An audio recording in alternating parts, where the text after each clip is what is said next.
सभी के लिए मैं लेके आई हूँ कुछ इन्फॉर्मेटिव चीज़ें जो हमें भारतवासी होने के नाते, हिंदुस्तानी होने के नाते पता होनी चाहिए। ठीक है, तो देखिए, भारत का जो राष्ट्रीय नारा है वो है सत्यमेव जयते।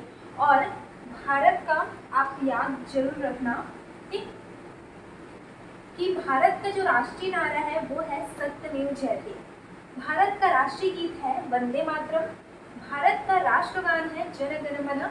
और भारत का राष्ट्रीय चिन्ह है अशोक चिन्ह। ठीक, और भारत का राष्ट्रीय ध्वज है तिरंगा। जैसे कि आप देख सकते हैं, तिरंगा 3 रंग से रंगा हुआ है। और भारत का राष्ट्रीय पशु है बाघ। भारत की राष्ट्रीय पक्षी है मोर। भारत का राष्ट्रीय फल है आम। और भारत का राष्ट्रीय पुष्प है कमल। तो आप कमेंट में जरूर बताइएगा कि भारत का राष्ट्रीय मुद्रा क्या है। ठीक है, तो मैं इस वीडियो में आपको कुछ और बताने वाली हूँ। जैसे कि इंडिपेंडेंस डे आने वाला है और प्रत्येक वर्ष 15 अगस्त को इंडिपेंडेंस डे हम मनाते हैं। आज़ादी का एक बहुत ही उत्साह रहता है हमारे अंदर और देशवासियों के अंदर, है ना। तो 15 अगस्त और 1947, ठीक है, 15 अगस्त सन 1947 को हमारा देश आज़ाद हुआ था। इसी दिन हमारे देश को आज़ादी मिली थी।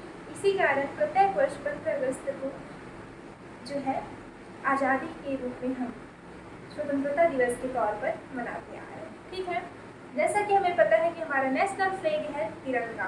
तिरंगा में 3 रंग होते हैं, सभी को पता है। और नहीं पता होगा तो मैं आपको बता रही हूँ, तिरंगा में कि आप सभी देख पा रहे होंगे कि हमारा जो राष्ट्रीय ध्वज तिरंगा है उसमें सबसे ऊपर है केसरिया रंग। केसरिया रंग जो है त्याग का, वीरता का और साहस का प्रतीक होता है। और हमारे जो राष्ट्रीय ध्वज है उसमें बीच में है सफ़ेद रंग। सफ़ेद रंग शांति, सत्य और पवित्रता का प्रतीक होता है। और हमारे राष्ट्रीय ध्वज में सबसे नीचे है हरा रंग। और ये हरा रंग जो है हरा भरा, हरियाली और हमारे विकास का प्रतीक होता है।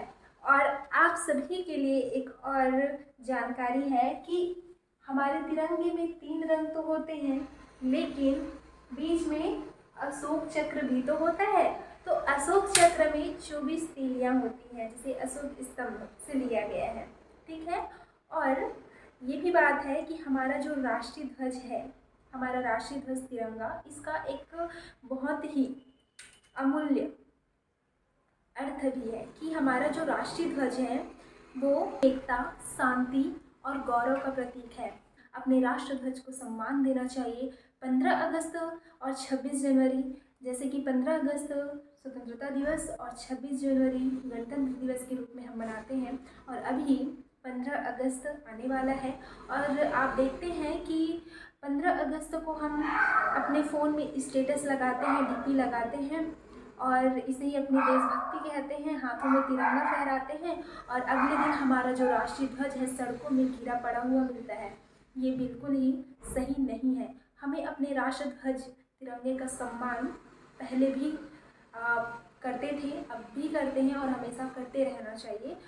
हमारा कर्तव्य सिर्फ ये नहीं है कि हम 15 अगस्त या 26 जनवरी को राष्ट्र ध्वज अपने हाथों में लेकर घूमें और अगले दिन हमारा राष्ट्रीय ध्वज बड़े इज्जत के सम्मान के साथ जमीन में गिरा पड़ा रहे।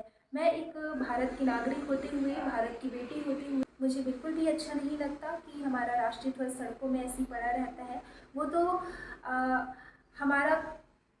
हमारा कर्तव्य बनता है कि हम अपने राष्ट्र ध्वज का सम्मान करें, अपने राष्ट्र ध्वज को सम्मान दें और अपने राष्ट्र ध्वज का सही स्थान हम चयनित करें, ना कि सड़कों में पड़ा हुआ मिले।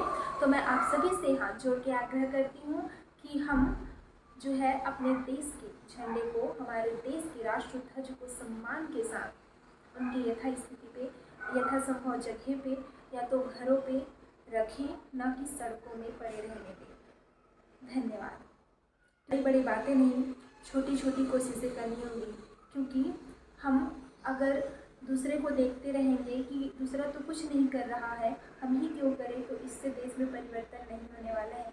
देश में अगर परिवर्तन लाना है तो हमें खुद में परिवर्तन करना होगा, अपने आप को बदलना होगा, क्योंकि हमारी यही एक सोच जो है हमारे पूरे भारत, हमारे पूरे हिंदुस्तान, हमारे पूरे देश को बदल सकती है।